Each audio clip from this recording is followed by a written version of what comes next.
sería apoyar a las personas, recibir el cambio. Contento y feliz.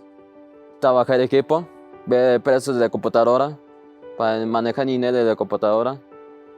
Me siento feliz y contento.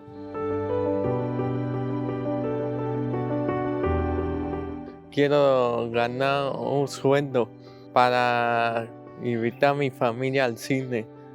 Tener dinero para viajar a Roma y a Francia, porque es mi país favorito. Conocer al Papa Francisco, pedir gracias, ser feliz toda mi vida.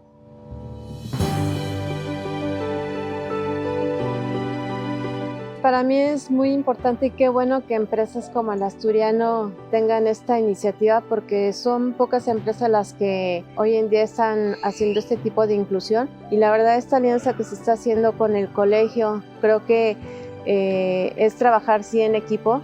Es muy importante que se les pueda dar esta oportunidad a los chicos para que empiecen una vida laboral y de alguna manera pues poder darle estos valores a ellos. Ellos pueden hacer muchas cosas. Aquí el tema es que también se les permita y puedan desarrollarlo y puedan hacerlo. Y pues la verdad es que muy agradecida con el Asturiano.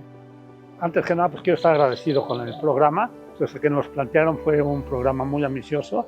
Se nota que están preocupados por la inclusión y por hacer algo diferente. Ser punta de lanza en esto es importante, ¿no? Sí, los felicito ampliamente y seguiremos apoyando, haciendo equipo, como dice Marta, para pues, poder lograr no nada más este inicio, sino que sea por mucho tiempo.